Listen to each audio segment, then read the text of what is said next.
welcome back. We're having just a wonderful conversation with the Garveys. Now, getting back to this incredible book, we were, at the break, we were discussing how we want everyone to buy the book because you will find some beautiful stories and you will find life lessons that you, so go out and buy My Bad Boy Days by Steve Garvey and with Candice. There were some stories that you said were edited out because there wasn't enough room because you wanted to keep it a smaller book. Sure. Were there any special things you'd like to share with us about that? Well, Jackie Robinson was, and Mickey Mantle were my favorite two players to write about. But the thing that they, you know, and they had to edit things out. So one of the things that, you know, I wish they would have taken out was we wrote about, I asked Steve a lot about his days of playing in Tampa, Florida. His dad, with two other men, started the Little League in Tampa because of Steve's experience. And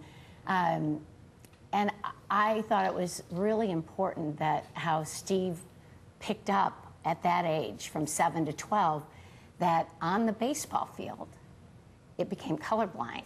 Oh, isn't that beautiful? Mm-hmm. Absolutely, and I had only gone to school with one other black student during my days there in Tampa. There just weren't that many black families, and I played against one black player.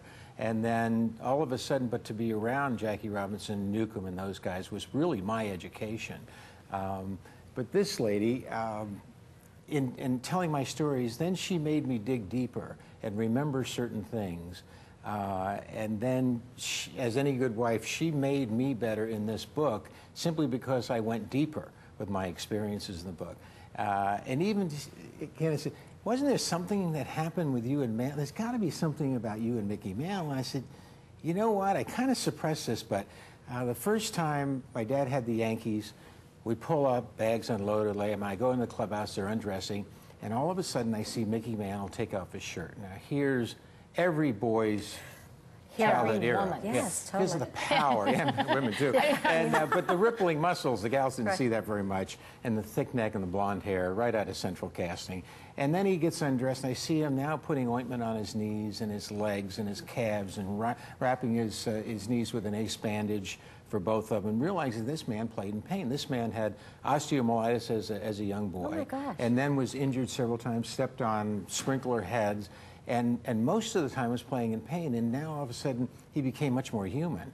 So he puts on finally his number 7 jersey, which, number 7, and he gets up, and I'm standing by the door, I'm trying to be inconspicuous, and he goes, "Hi, son, how are you?" And I go, "Oh, hi, sir." Oh. And just like a puppy, he pats me on the head, I piddle in my pants, and he goes out the door, and I see this number 7 glowing going through there, and I walk out. My dad sees this. He's standing by my bus, and he has this smile only a father could have for his son, knowing that this moment will last forever. And he goes, "Come here, come on the bus a second." He takes a little towel, and he wipes me off, and he goes, "Now get out there and get the bats and everything." But she brought that story and maybe a half a dozen other ones out that I would have not thought about, that were the charming elements of this book. And the first half is about the experience, second half is about the virtues and the players we chose, like Sandy Koufax with Faith, like Roy Campanella, who was a 3-time MVP and all of a sudden in the winter becomes a quadriplegic in a car accident. And for 40 years after that, sets one of the great examples in life by wheeling around from the different fields in spring training and working with the players about how to play the game and how to live your life off the field. And instead of saying, you know, God shortchanged me, or I'm going to stay away from everything, and how could this happen to me? He took what was given to him and made a life of memories for everybody. Rather than why me? What can I give back? Absolutely. What can I do? What with a sweet man he was, and his wife Roxy. I mean, just wonderful. It didn't feel like opening day the last, I don't know how many years it's been, not seeing him on the club level overlooking, and with his wife always next to him. Was baseball a part of your life before you met Steve? Because you're very passionate about it. Not at all. Really? No. I could only remember him like from the '81 World Series of going to a game and, you know, and laughing. Wow, he's got a really good butt. Well, we didn't want to say that. I mean, he's so handsome, so handsome, you know. Sweet, honey, yeah, And but no, I love the Cubs.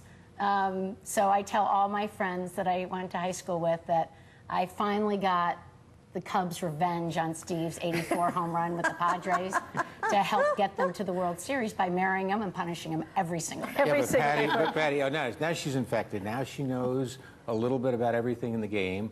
And I'm laying there at night, and I get a tap on my shoulder, and she'll go, "Don't you think Ryan should lift his hands up a little bit and maybe close his stance at the Oh, plate?" is that fun? And I'll give her a I'm the kiss, worst and now. honey, we'll talk about it in the morning. And then I she'll took turn my the son hitting TV at on. 6 this morning. Yeah, 6 o'clock this morning. Yeah, do? I mean, I am ridiculous. I mean, but I love professional baseball. I mean, I love going to every single game. I want to sit on the railing. I want to watch their foot movement. I love a shortstop when he makes a spin and throws him out at first. I mean, I love the game. And you know what I can see with the two of you is that not only are you a beautiful couple physically, but spiritually, you know, the tie is there, obviously. But the game is different to you than it is to a lot of parents that are now grinding their kids to do well, you know, Absolutely. yelling at them. This is almost a spiritual experience for all of you playing Sure. the sport. You Yeah. can tell because of the life lessons that you're teaching them through the game. Well, I'm carrying the torch for these wonderful men who at that time had second jobs, made $7,000 or $8,000, $10,000, $12,000, $15,000 a year. That's meal money now for a road trip for the guys. Wow. But who had passion for the game, were a band of brothers, and that first championship in '55 against the Yankees made these men almost now to another level, and to have learned from them to actually play the game like they did my playing days, and now to take that and work with kids, not only our own, how to play the game, how to act, how to interact with the people, how to be thankful, is what we're dedicated to do. We just happen to have 3 kids playing now, but we want them to learn how to be good teammates, to learn how to appreciate what God's given them, and to take that, and they may never play at the ultimate level like Dad, but they're going to be better people and better businessmen and women and better people in society. And I thank you for all the good news. And I intentionally today did not get into steroid use or all the mudslinging that's goes on between the management and the players and all this at this time now, because the purity and the love that you show in this book is what we need to get back to as a nation and as a global community. Absolutely. In order to get along. So continue your good work. Thanks. Beautiful couple. Oh, Thank you so much. thank you, We'll look Lydia. forward to seeing you in another show soon, Candice. Thank you. Okay? Stay tuned. When we come back, Bristol Farms.